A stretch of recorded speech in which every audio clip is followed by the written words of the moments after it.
যাচ্ছেন সফরে। কয় বন্ধু? ভালো কাজের বিনিময়ে আল্লাহ বিপদ থেকে মানুষকে উদ্ধার করে। বলেন সুবহানাল্লাহ। আপনি ভালো কাজ করেছেন, আর ভালো কাজ করার পরে আপনি একটা বিপদে পড়েছেন। এই বিপদ করার পরে আপনি আল্লাহর কাছে ওসিলা করে তালাশ করার জন্য আল্লাহ তাআলা বলছেন সূরা 5 নম্বর সূরা আল মাইদা 35 নম্বর আয়াতের মধ্যে আল্লাহ বলেন, ইয়া আইয়ুহাল্লাযীনা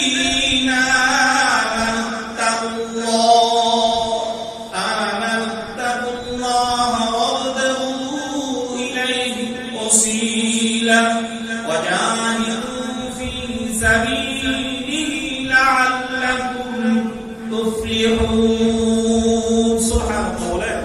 সূরা আল মাইদা 35 নম্বর আয়াতে আল্লাহ বলেন, তোমরা আল্লাহকে ভয় করো।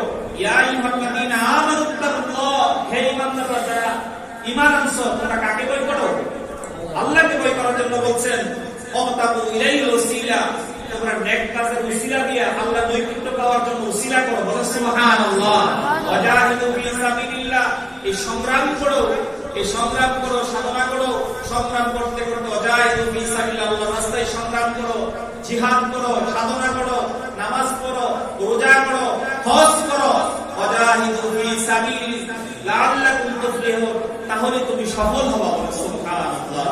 তো এই কারণে তিন ব্যক্তি সফরে যাচ্ছেন। সফরে গিয়ে পাহাড় দিয়ে হাঁটতে হাঁটতে রাত্রের বেলা অন্ধকার হয়ে গেছে। তারা কোথায় যাওয়ার কোনো রাস্তা পাচ্ছেন না। তিনজনে বলতেছে, লো আমরা একটা গুহার ভিতরে প্রবেশ করি, আর গুহার ভিতরে থাকি, সকাল হলে আবার বেরিয়ে যাবো। বলেন সুবহানাল্লাহ।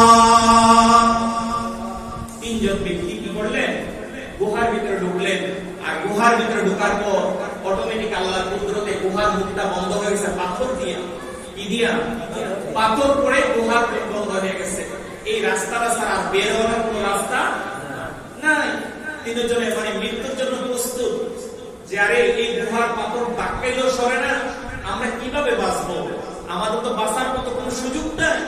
তখন তিন বন্ধু থেকে পরামর্শ করলো, আচ্ছা বলো, আমরা তিনজনেই মহান আল্লাহর দরবারে ভালো কোনো আমলের বিনিময় দিয়া বাঁচার জন্য আল্লাহর কাছে ফরিয়াদ করি। বলেন সুবহানাল্লাহ। তিন বন্ধুর মধ্যে প্রথম বন্ধু মহান আল্লাহ তাআলার কাছে ফরিয়াদ করলেন। ওই প্রথম বন্ধু বলতেছে, আল্লাহর কাছে বলতেছে। তিন বন্ধুর মধ্যে প্রথম বন্ধু কি বলতেছে? আল্লাহর কাছে বলতেছে, আল্লাহ, আমার মা ছিল, বাবা ছিল, মা বাবা বৃদ্ধ ছিল। আমার একটা অভ্যাস ছিল, আমি যে জায়গায় যাইতাম রাত্রে বেলা এসে আমি দেরি হলো, আমার গাড়ি ছিল, আমার বকরি ছিল, ওই বকরির দুধ দহন করে আমি সবার আগে আমার মা বাবাকে খাওয়াইতাম। বলেন সুবহানাল্লাহ। আমার সন্তানগুলোকে আগে খাওয়াইতাম না, আমি আমার মা বাবাকে আগে দুধ পান করাইতাম, তারপরে আমার সন্তানদেরকে খাওয়াইতাম।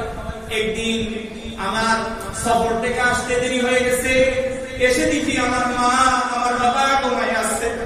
আমার মা বাবার জন্য আমি অপেক্ষা করতেছি।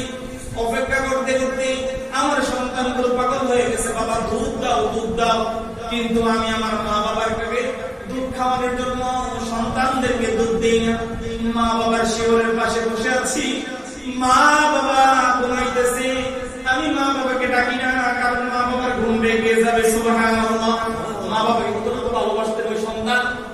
তখন ওই সন্তান বলতেছে, ওই বন্ধু বলতেছে, তিনজন বন্ধুর মধ্যে এক নম্বর বন্ধু বলতেছে, আমি মা বাবা সুন্দর করে ঘুমায়, যখন সকাল হয়েছে ঘুম লাগছে, আমি আমার মা বাবাকে দুধ খাওয়াইলাম, তারপরে সন্তানদেরকে খাওয়াইছি। কিন্তু এর ভিতরে সন্তানদের অনেক কান্নাকাটি করেছে, কিন্তু আমি দেই না, আমি মা বাবাকে প্রাধান্য দিয়েছি। বলেন সুবহানাল্লাহ। আল্লাহ, আমি আমার মা বাবাকে দুধ খাওয়াইলাম আগে। যদি এই কাজটা তোমার কাছে পছন্দ হয়, এই কাজটা যদি তোমার কাছে ভালো লাগে, এই কাজের উসিলা আজকে এই গুহার বিপদ থেকে তুমি আমাদেরকে উদ্ধার করো। বলেন সুবহানাল্লাহ। এই ফরিয়াদটা করার পর পাথরের তিন ভাগের এক ভাগ একটু ফাঁক হয়েছে। বলেন সুবহানাল্লাহ। এই কারণে নেক কাজের জন্য কি করা? নেক কাজের রিয়াজ আপনার আমার কি করা? উসিলা তালাশ করা। আপনি আমি অনেক নেকের কাজ করি, আল্লাহর কাছে বলা, আল্লাহ আমি নেক কাজটা করেছি, এই নেক কাজটা যদি তোমার কাছে পছন্দ হয়, তুমি এই পছন্দের উসিলা তুমি আমার এই বিপদ থেকে উদ্ধার করো, তুমি আমার সুস্থ করো, আমার জান-মালের তুমি হেফাজত করো, এটা উসিলা করা জায়েজ আছে। সুবহানাল্লাহ। আজকে কোরআন আয়াত পড়ছি কি সূরা মাইদা 35 নম্বর আয়াতের মধ্যে আল্লাহ বলেন কি ওয়াক্তাবু ইলাইহি ওসিলা। দ্বিতীয় বন্ধু বলতেছে আল্লাহ আমি আমার একটা চাচাতো বোন ছিল, কি ছিল? চাচাতো বোন ছিল। চাচাতো বোনটা সুন্দর সুস্থি ছিল। এই চাচাতো বোনকে আমি খুব ভালোবাসতাম, এই চাচাতো বোন আমাকে খুব ভালোবাসতো। একদিন আমার খারাপ কাজ করার চিন্তা ভাবনা হলো, গুনার কাজ, ফাহশা কাজ করার চিন্তা ভাবনা হলো। সে